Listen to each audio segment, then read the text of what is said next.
ये अनुमतियां जो है इसमें प्राप्त हैं, प्रदेश की भी सारी अब प्राप्त है।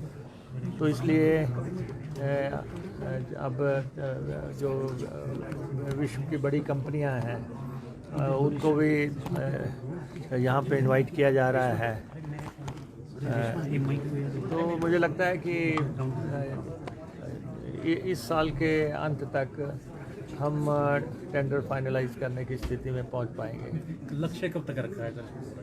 देखिए, बड़ा प्रोजेक्ट है, बहुत बड़ा प्रोजेक्ट है और चार साल का तो है, लेकिन इसका जो आधा जो प्रोजेक्ट है हमने कोशिश करेंगे 2 साल के अंदर उसको बना के तैयार करें और पब्लिक को जो है सहूलियत का मिल सके।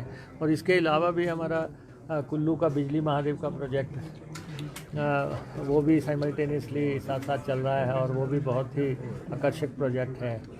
देवभूमि ये हिमाचल प्रदेश है और इसके जो मंदिरों को जाने वाले प्रोजेक्ट हैं, चाहे बाबा बालकनाथ का है, चाहे चिंतपूर्णी जी का है, चाहे बगलामुखी जी का है, चाहे जाखू का है, ये सारे आकर्षण बन रहे हैं। तो सरकार प्राथमिकता दे रही है, सरकार हर तरह सहयोग दे रही है। रोपवे कॉरपोरेशन जो हमारी यहाँ पे स्थापित है, मुझे तो लगता है कि शायद बाकी जगह कहीं पे भी रोपवे कॉरपोरेशन नहीं होगी। हमारे रोपवे कॉरपोरेशन के चेयरमैन संजय गुप्ता जी हैं, हमारे जो है प्रिंसिपल सेक्रेटरी ट्रांसपोर्ट वो इससे जुड़े हुए हैं।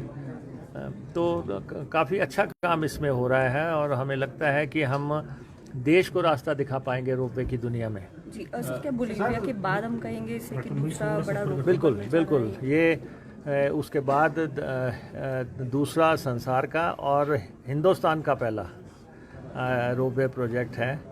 और क्योंकि देवभूमि है तो ये सिरे चढ़ गया।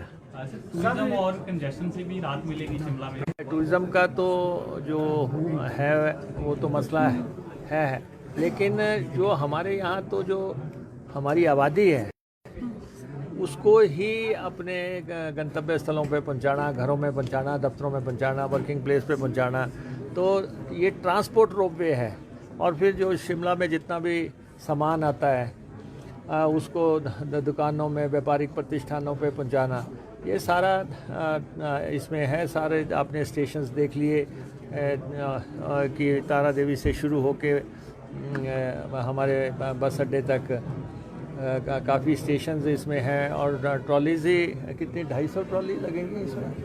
250, हाँ,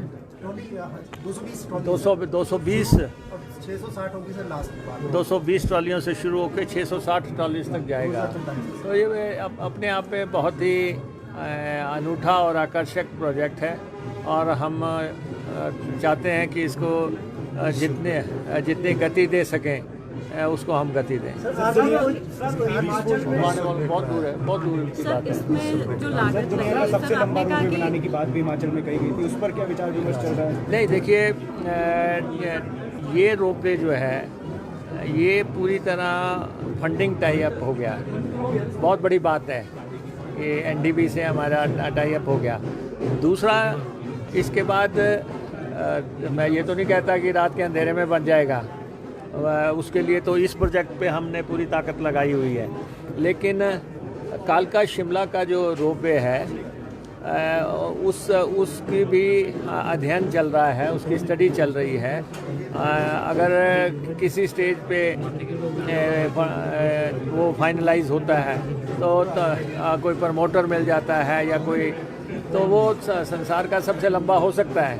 लेकिन अभी तक तो ये हिंदुस्तान का नंबर 1 बन जाए, हमें इसी में बहुत बड़ी खुशी की बात होगी। सर, पड़ेगा प्रदेश सरकार आप सक्रिय हो गई है, आपकी प्रतिक्रिया सर? हैं जी, ईडी सक्रिय हो गई है सब जगह।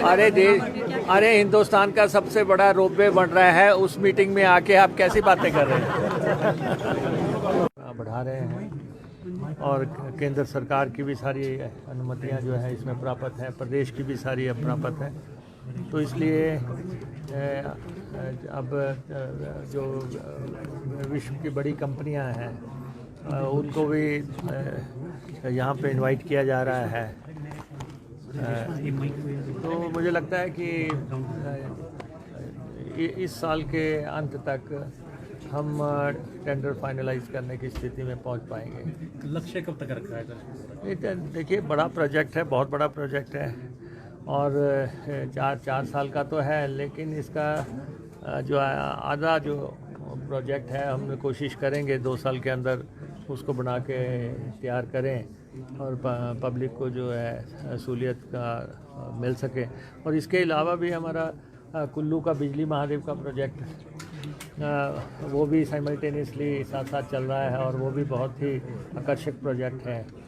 देवभूमि ये हिमाचल प्रदेश है और इसके जो मंदिरों को जाने वाले प्रोजेक्ट हैं, चाहे बाबा बालकनाथ का है, चाहे चिंतपूर्णी जी का है, चाहे बगलामुखी जी का है, चाहे जाखू का है, ये सारे आकर्षण बन रहे हैं।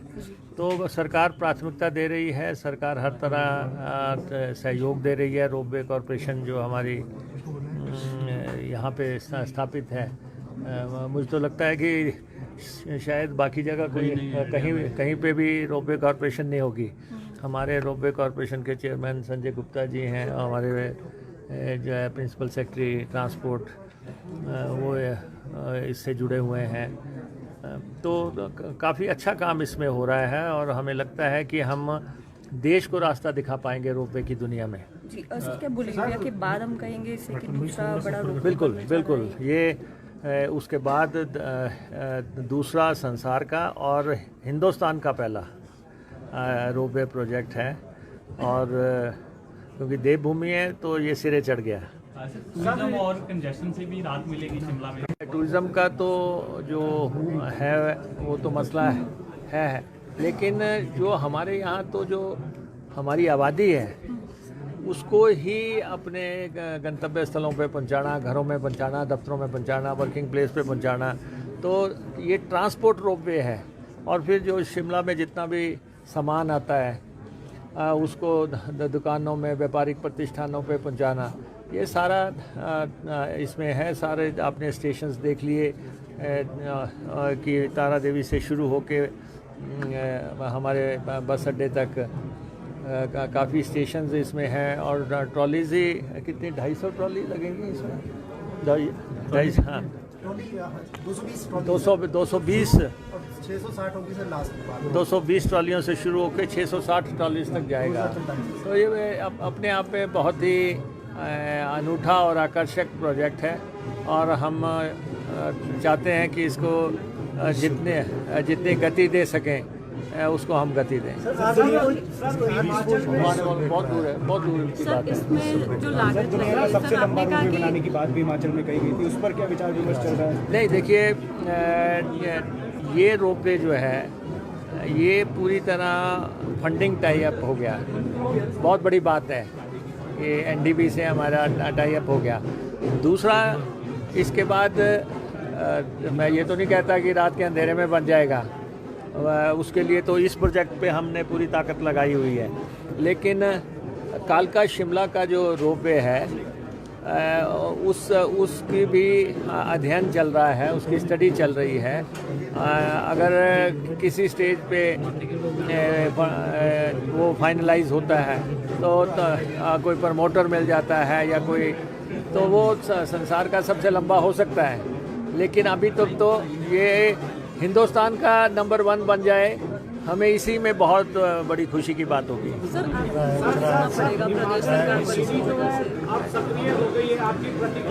हैं जी? अरे हिंदुस्तान का सबसे बड़ा रोपवे बन रहा है, उस मीटिंग में आके आप कैसी बातें कर रहे हैं?